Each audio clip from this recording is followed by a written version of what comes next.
भक्तगणों, आज आपको श्रीमद् भागवत में भागवत के 10वां अध्याय द्वितीय स्कंद में भागवत के 10 लक्षण के बारे में कथा कहूँ सुनाऊंगा। आप ध्यानपूर्वक सुनें और भक्ति माँ भगवती चैनल को लाइक सब्सक्राइब जरूर करें। कृष्ण भगवान आपका और आपके परिवार का कल्याण करेंगे।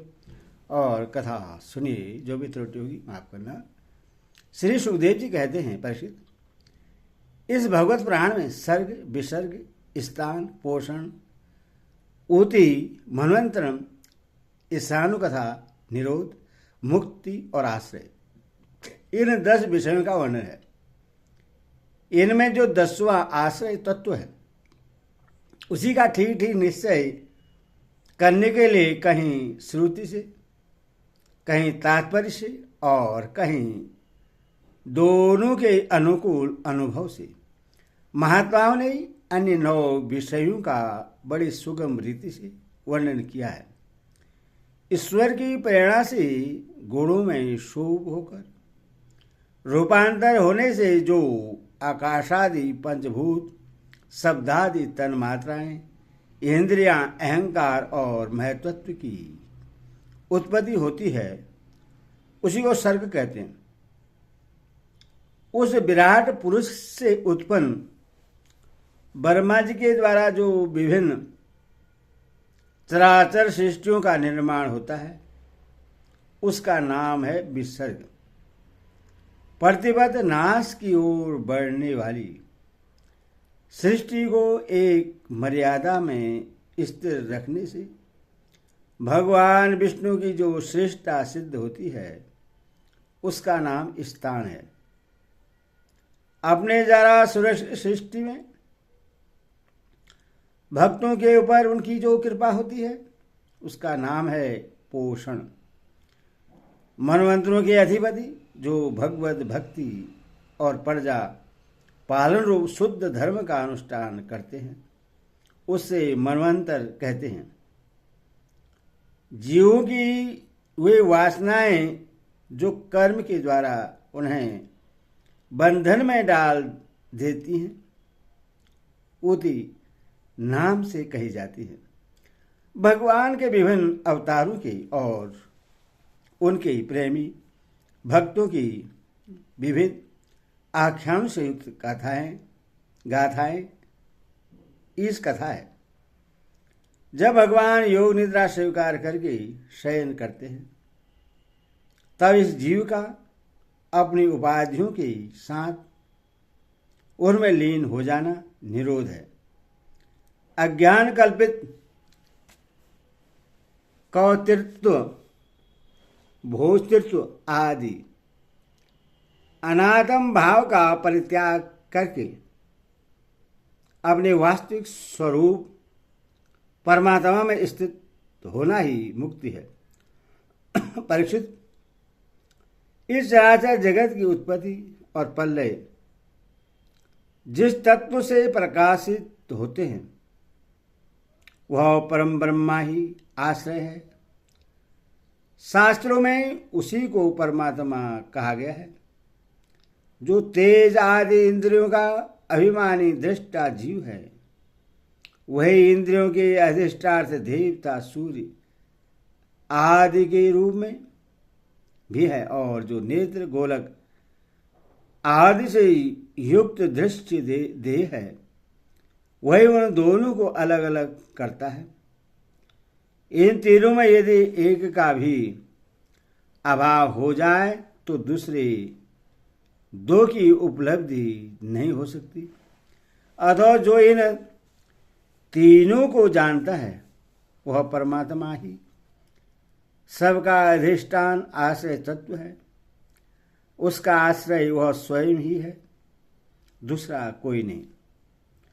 जब पूर्वोक्त विराट पुरुष ब्रह्मांड को फोड़कर निकला, तब वह अपने रहने का स्थान ढूंढने लगा, और स्थान की इच्छा से वह शुद्ध संकल्प पुरुष ने अत्यंत पवित्र जल की सृष्टि की। विराट पुरुष नर से उत्पन्न होने के कारण ही जल का नाम नार पड़ा, और उस अपने उत्पन्न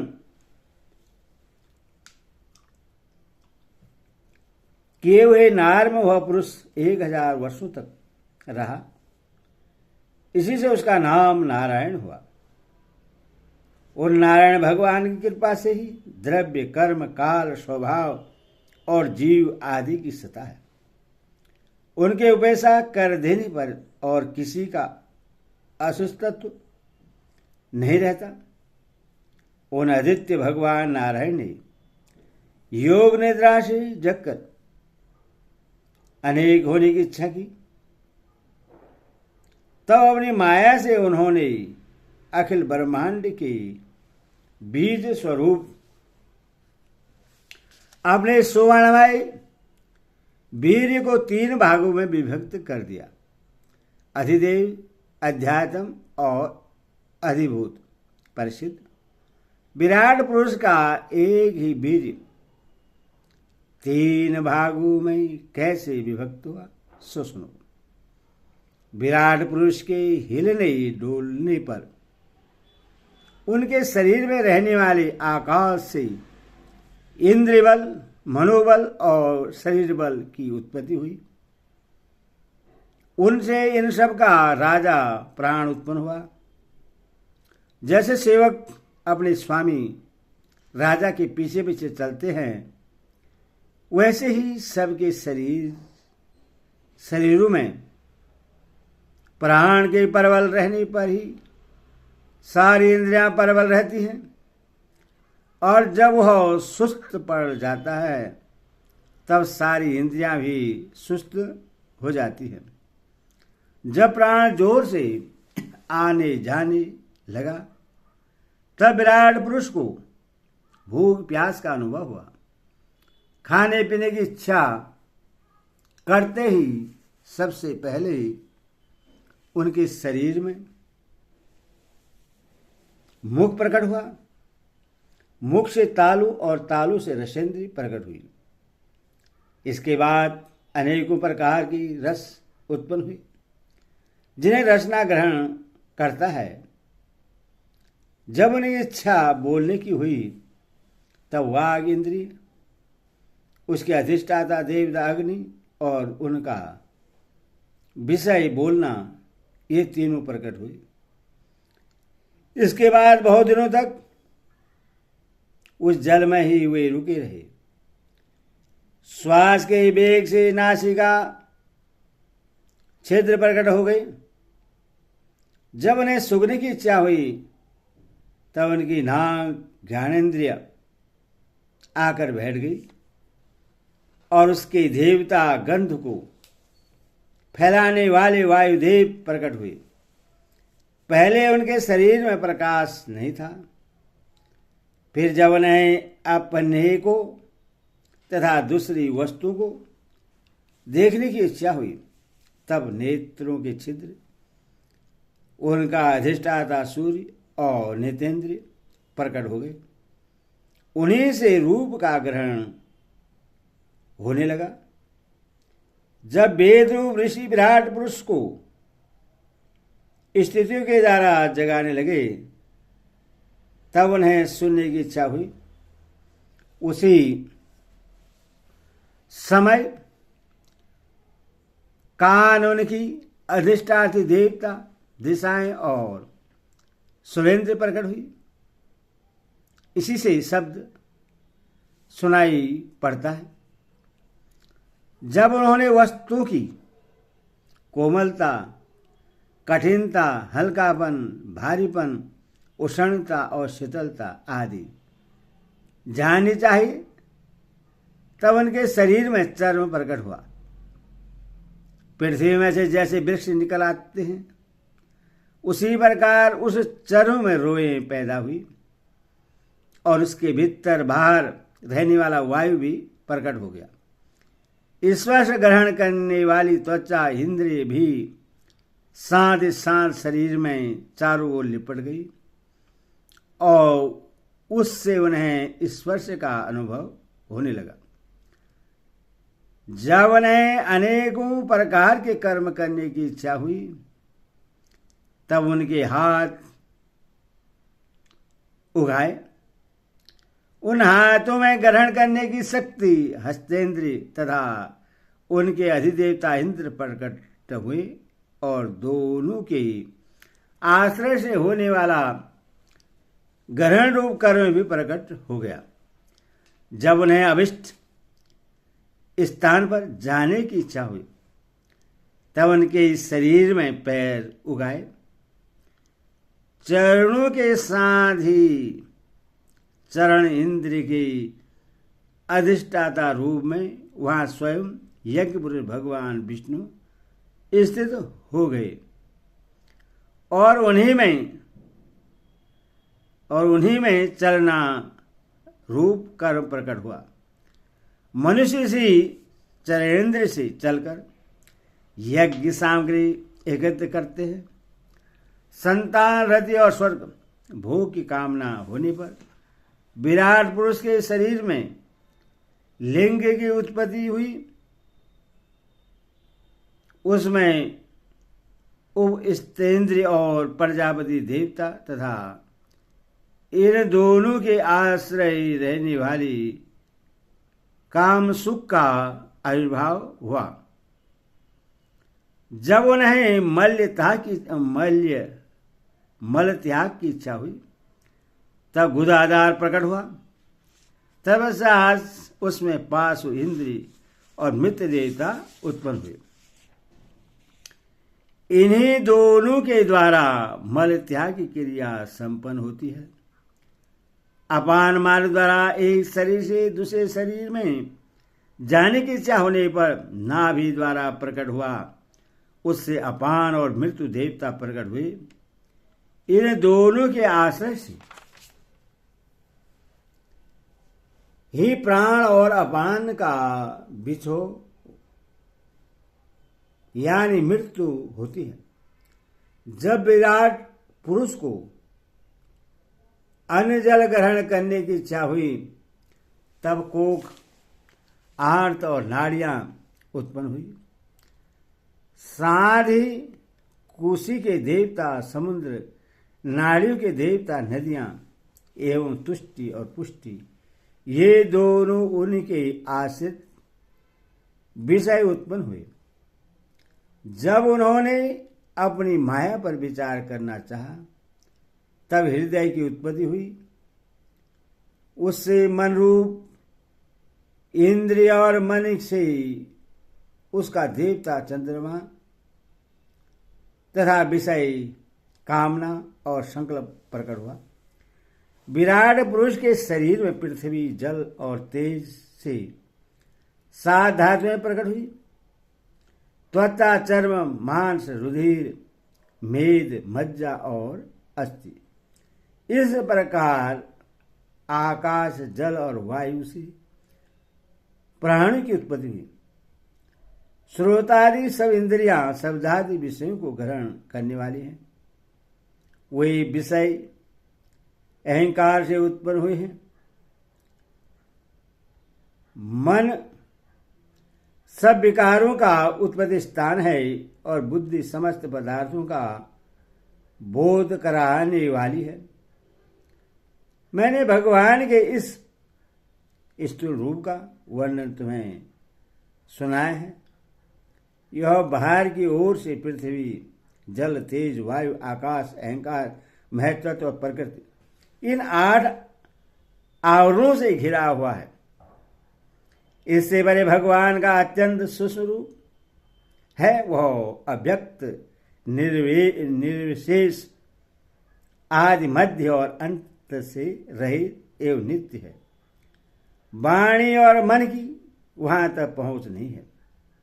मैंने तुम्हें भगवान के स्थूल और सूक्ष्म, व्यक्त और अव्यक्त जिन 2 रूपों का वर्णन सुनाया है वे दोनों ही भगवान की माया के द्वारा रचित है।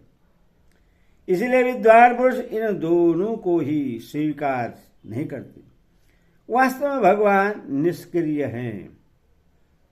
अपनी शक्ति से ही वे सक्रिय बनते हैं।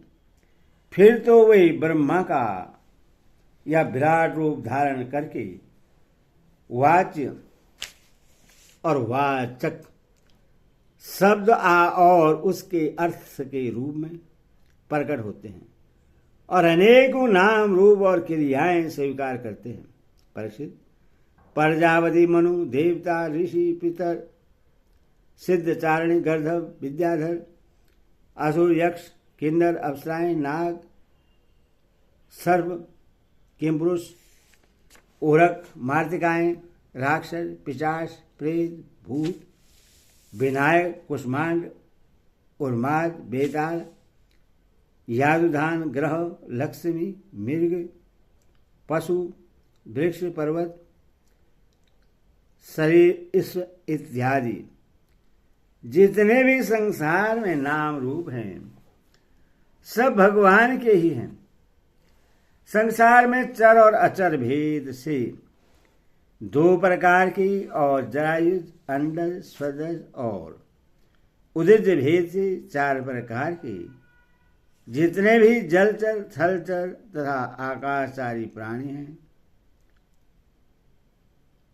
सबके सब शुभ अशुभ और मिश्रित कर्म के तदनुरूप फल है। सत्व की प्रधानता से देवता, रजोगुण की प्रधानता से मनुष्य और तमोगुण की प्रधानता से नारी की योनियां मिलती हैं। इन गुणों में भी जब एक गुण दूसरे दो गुणों से अभिभूत हो जाता है तब प्रत्येक गति के तीन तीन भेद और हो जाते हैं। वे भगवान जगत के धारण पोषण के लिए धर्ममय विष्णु रूप स्वीकार करके देवता, मनुष्य और पशु पक्षी आदि रूप में अवतार लेते हैं तथा विश्व का पालन पोषण करते हैं। प्रलय का समय आने पर वे ही भगवान अपने बनाए हुए इस विश्व को कालाग्नि स्वरूप रुद्र का रूप ग्रहण करके अपने में वैसे ही लीन कर लेते हैं जैसे वायु मेघमाला को। परिषद, महात्माओं ने अनवर्चनीयेश्वर भगवान का इसी प्रकार वर्णन किया है, परंतु तत्वज्ञानी पुरुषों को केवल इस सृष्टि, पालन और प्रलय करने वाले रूप में ही उनका दर्शन नहीं करना चाहिए, क्योंकि वे तो इससे परे भी हैं। सृष्टि की रचना आदि कर्मों का निरूपण करके पूर्ण परमात्मा से कर्म या कर्तापन का संबंध नहीं जोड़ा गया है। वह तो माया से आरोपित होने के कारण कर्तव्य का निषेध करने के लिए ही है। यह मैंने ब्रह्मा जी के महाकल्प का अवान्तर कल्पों के साथ वर्णन किया है। सब कल्पों में श्रेष्ठ कर्म एक सा ही है। अंतर है तो केवल इतना ही कि महाकल्प के प्रारंभ में प्रकृति से कर्मश महत्वादि की उत्पत्ति होती है और कल्पों के प्रारंभ में प्राकृतिक सृष्टि तो ज्यों की त्यों रहती है। चराचर प्राणियों की विकृति सृष्टि नवीन रूप से होती है। परिचित, काल का परिणाम कल्प और उसके अंतर्गत मनवंतरों का वर्णन आगे चलकर करेंगे। अब तुम पाद कल्प का वर्णन सावधान होकर सुनो। सनक जी ने पूछा, सूत जी, आपने हम लोगों से कहा था कि भगवान के परम भक्त विदुर जी ने अपने अति दुष्ट यज कुटुंबियों को भी छोड़कर पृथ्वी के विभिन्न तीर्थों में विचरण किया है। उस यात्रा में मैत्री ऋषि के साथ अध्यात्म के संबंध में उनकी बातचीत कहाँ हुई तथा मैत्री जी ने उनके प्रश्न करने पर किस तत्व का उपदेश किया। सूत जी, आपका स्वभाव बड़ा सौम्य है, आप विदुर जी का वह चरित्र हमें सुनाइए। उन्होंने अपने भाई बंधु को क्यों छोड़ा और फिर उनके पास क्यों लौट गए। सूत जी ने कहा, सनकादि ऋषि, राजा परीक्षित ने भी यही बात पूछी थी। उनके प्रश्नों के उत्तर में श्री सुखदेव जी महाराज ने जो कुछ कहा था वही मैं आप लोगों से कहता हूं, सावधान होकर सुनिए। इति देरते स्कंद समाप्त। हरि ओम तत्सत। हरि ओम तत्सत।